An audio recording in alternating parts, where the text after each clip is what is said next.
This video is brought to you by Brilliant.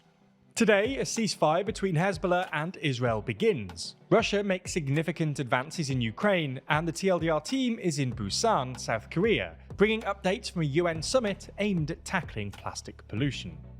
From TLDR News, this is your daily briefing for Wednesday the 27th of November, 2024. A French-US brokered ceasefire has taken effect this morning in Lebanon, offering a glimmer of hope to end the protracted hostilities between Israeli forces and Hezbollah. The Israeli government approved the deal late last night, and the ceasefire commenced at 4 a.m. local time this morning, following an announcement from US President Joe Biden and an approval from Israel's Security Cabinet. The agreement awaits confirmation from Lebanon's caretaker government. Biden stated, under the deal, the fighting across the Lebanese-Israeli border will end. This is designed to be a permanent cessation of hostilities. The ceasefire stipulates that the Israeli Defense Forces will gradually withdraw from Lebanon over the next 60 days, with the Lebanese army replacing them. The pledge to respect the 2006 resolution, which requires Hezbollah to move away from the border with Israel, is at the centre of the ceasefire agreement. As such, Hezbollah will be prohibited from rebuilding its infrastructure in southern Lebanon and is expected to reposition north of the Litani River. Iran's foreign ministry welcomed the ceasefire, indicating a potential decoupling of the Lebanon conflict from Israel's ongoing offensive against Hamas in Gaza. Biden assured that the US and France would collaborate with Israel and Lebanon to ensure that the deal is fully implemented, while clarifying that no US troops would be deployed in southern Lebanon. Israeli Prime Minister Benjamin Netanyahu expressed readiness to adhere to the ceasefire, but emphasized that its duration depends on developments in Lebanon. He warned, if Hezbollah violates the agreement and tries to arm itself, we will attack. As negotiations unfolded, the Israeli military carried out airstrikes across Lebanon, escalating tensions. The renewed conflict, which began last year when Hezbollah began firing rockets into Israel in support of Hamas, has claimed over 3,700 Lebanese and more than 140 Israelis, displacing over 1 million Lebanese and around 60,000 Israelis. Initially confined to minor exchanges of fire, the conflict intensified into a full-scale war, particularly following Israel's substantial bombardments and ground incursions. Whilst the Lebanese military called on people not to return to frontline villages until the IDF withdraws, displaced Lebanese people have already started returning to the south of the country, amid hopes that the ceasefire deal holds. However, the deal in Lebanon turns attention back to the Gaza Strip, which has been devastated by Israel's military. Israeli forces continue their attack targeting civilians, and there are few signs that a quick breakthrough ceasefire could be possible. Hamas has not yet officially commented on the Lebanese agreement, but has previously maintained that it's prepared for a ceasefire if Israeli troops withdraw from Gaza, people are allowed to return to their homes, and more humanitarian aid is admitted. There's more on the way, but remember to subscribe and ring the bell for more daily briefing tomorrow. Plus, if you want to support the channel like Ruben Viloria, then consider joining the TLDR Daily Membership Programme for just $1.99. Now over to the war in Ukraine, where Russian forces are advancing in Ukraine at the fastest rate since the early days of the war. And according to analysts and war bloggers, Russian forces have taken an area half the size of London over the past month. According to the Russian news agency Agentstvo, these forces captured an estimated 91 square miles last week and 232 square miles throughout November alone, which reinforces a trend of accelerated Russian advances on the front line since September. The main thrust of the Russian attacks has been in Ukraine's Donetsk region, towards the towns of Pokrovsk and Kharkov in the southern section of the front line, where vulnerability in Ukrainian defences have been exploited. This acceleration follows President Vladimir Putin's directive to intensify military operations ahead of anticipated peace talks proposed by US President-elect Donald Trump for January. Despite the territorial gains, this offensive has come at a significant cost, with Ukrainian intelligence estimating daily Russian casualties at around 1,500.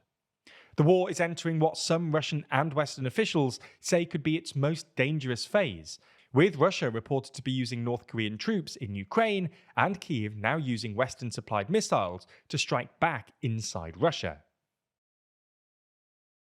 The chief prosecutor of the International Criminal Court, or ICC, announced on Wednesday his intention to seek an arrest warrant for Myanmar's military leader Min Aung Hlaing for crimes against humanity relating to the alleged persecution of the Rohingya Muslim minority. Since the 2021 coup, nearly 1 million Rohingya have fled to neighbouring Bangladesh to escape widespread ethnic cleansings, mass rapes, and killings, actions that UN investigators have described as indicative of genocidal intent.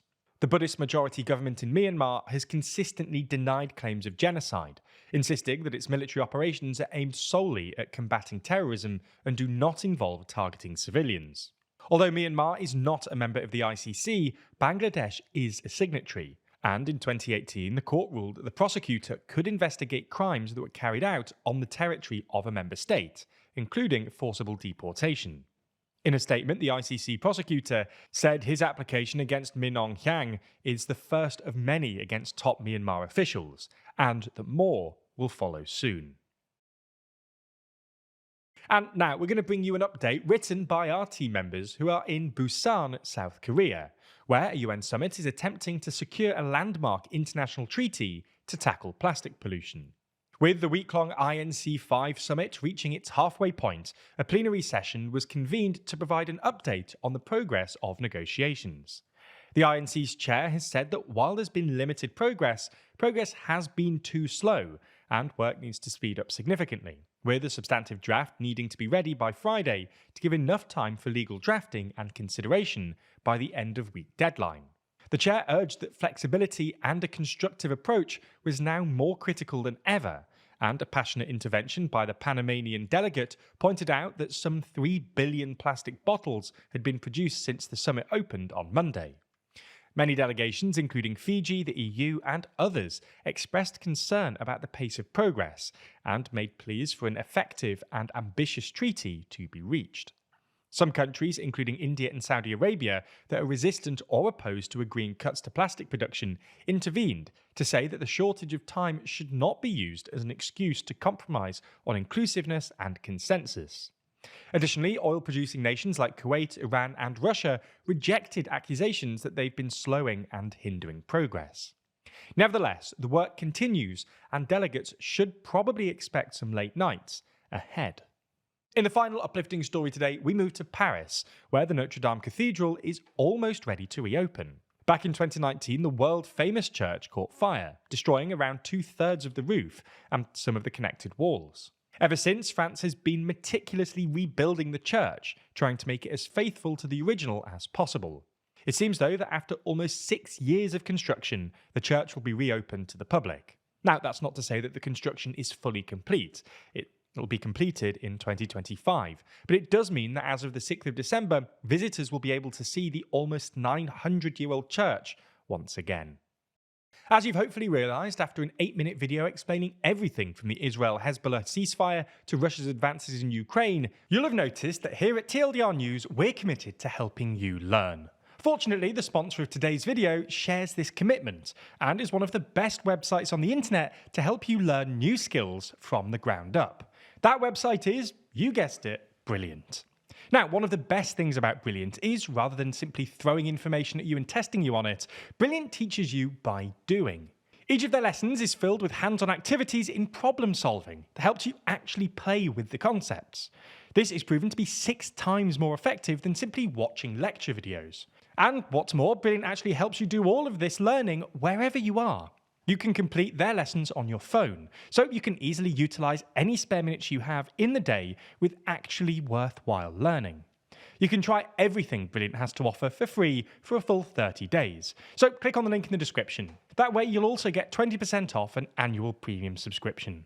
Thanks for watching the video, and thanks for Brilliant for supporting this video.